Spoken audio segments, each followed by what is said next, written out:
students, welcome to my channel Biz Classroom, and I am Dr. Jyoti Prakash. And in this video, I will discuss the important question of sales and retail management. Here, the first question is: explain the role of selling in marketing and how does personal selling contribute to the overall marketing strategy. Marketing का मतलब सिर्फ ads, Instagram या branding नहीं होता। सोचो आपने एक जबरदस्त मार्केटिंग प्लान बनाया, लेकिन अगर कस्टमर ने प्रोडक्ट नहीं खरीदा तो क्या फायदा। इसलिए selling is not optional, it is essential. सबसे पहले हम समझते हैं कि सेलिंग और मार्केटिंग में क्या डिफरेंस है। तो selling is a smaller part which totally deals with कि जितना ज्यादा हमारा सेल होगा उतनी ज्यादा रेवेन्यू जनरेट होगी। मीन सेलर अपने हिसाब से प्रोडक्ट को बनाता है एंड एग्रेसिव प्रमोशन के थ्रू चाहता है कि कस्टमर उसको खरीद ले। But marketing is having a broader range of activities, जो कहीं ना कहीं बताता है कि मार्केटिंग इज व्हाट स्टार्ट होता है understanding and needs of the customer and converting those needs into certain products and services and fulfillment of the needs of the customer by providing some products or services.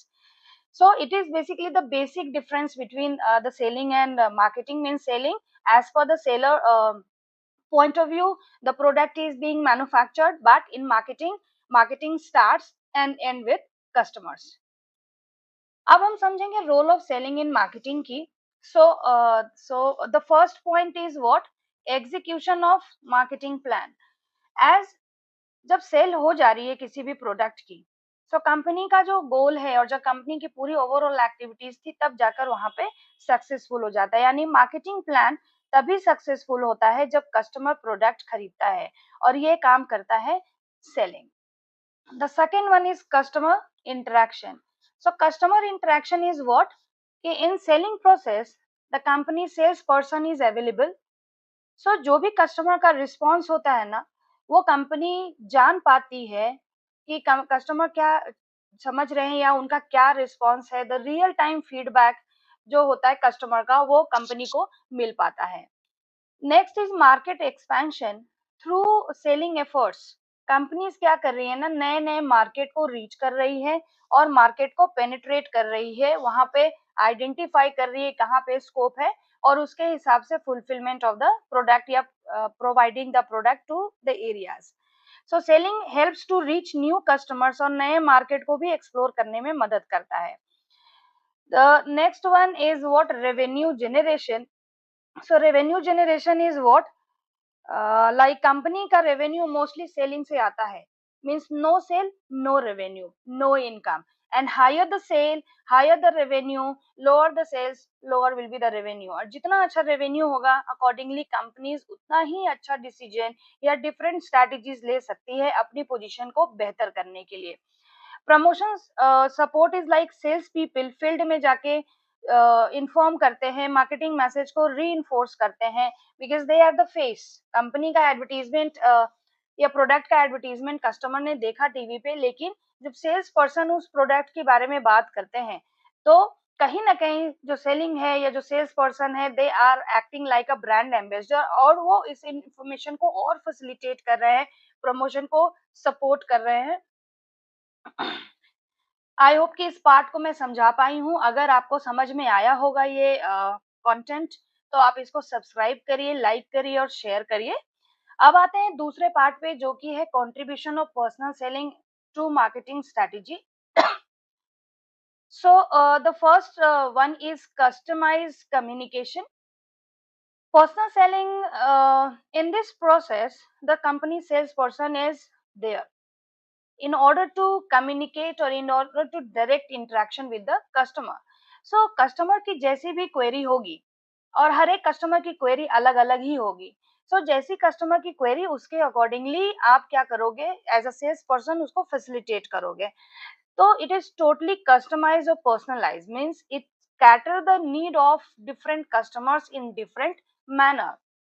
Like अगर हम next की बात करते हैं, तो next one is like building relationship, because the personal touch is there.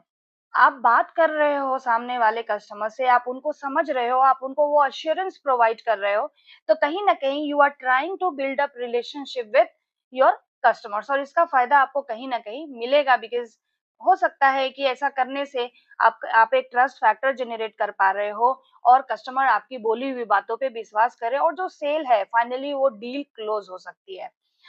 Next है addressing objection is like कि अगर कस्टमर से जब आप बात कर रहे हो, आप अपने प्रोडक्ट या अपने पॉलिसीज या अपने सर्विसेज के बारे में जब उन्हें बता रहे हो, तो obviously there may be certain queries asked by the customer.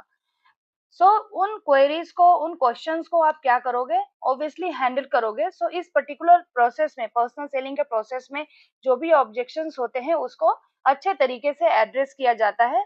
और अगर आप अच्छे तरीके से ऑब्जेक्शंस या क्वेरीज को क्लियर करते हो तो हम भी जान रहे हैं कि वो सामने वाला कस्टमर खुश होगा और हो सकता है कि वो आपके प्रोडक्ट को खरीदे भी। नेक्स्ट है demonstration of product through personal selling. Company क्या करती है, अपने कॉम्प्लेक्स प्रोडक्ट या वैसे टेक्निकल प्रोडक्ट का डेमोन्स्ट्रेशन भी कराती है। वो लोगों को बताते हैं कि हाँ, उस प्रोडक्ट को कैसे यूज करना है, उसके फीचर्स क्या है, उसको कैसे ऑपरेट करना है। So with the help of this particular personal selling, demonstration of the product will also be done. Next है गैदरिंग मार्केटिंग इंटेलिजेंस। अब मार्केट की अगर हम बात करें तो वहाँ पे सेल्स पर्सन है, अलग अलग कंपनीज के सेल्स पर्सन से भी मिलते हैं, तो उनकी स्ट्रेटजीज को भी समझ पाते हैं, कस्टमर की प्रेफरेंसेस को भी समझ पाते हैं और जो आगे आने वाले ट्रेंड है वो भी जान पाते हैं और जिसको वो अकॉर्डिंगली इन्फॉर्म करते हैं कंपनी को, सो दैट कि the company can form out different strategies और policies in order to winning and कह सकते हैं एक अच्छा एडवांटेज अपने कॉम्पिटिटर्स के ऊपर कंपनी ले सकती है। फिर नेक्स्ट है support high involvement product. Suppose वैसे प्रोडक्ट्स दोज आर ओकेजनली और rarely purchase by the customer, और जहाँ पे पैसे का इन्वॉल्वमेंट ज्यादा होता है, कस्टमर को पैसे ज्यादा खर्च करने पड़ते हैं, तो वहाँ पे क्या होता है, कस्टमर को ज्यादा क्वेरीज या ज्यादा कोई क्वेश्चन पूछता है।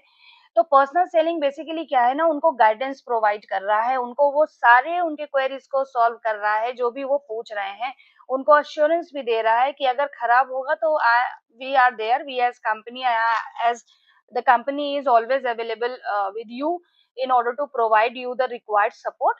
So supporting high involvement product, because ये हमेशा खरीदे नहीं जाते, जल्दी खरीदे नहीं जाते, so ये कस्टमर को सपोर्ट भी प्रोवाइड करता है। कि आई होप कि मैं आपको समझा पाई हूँ अच्छे से।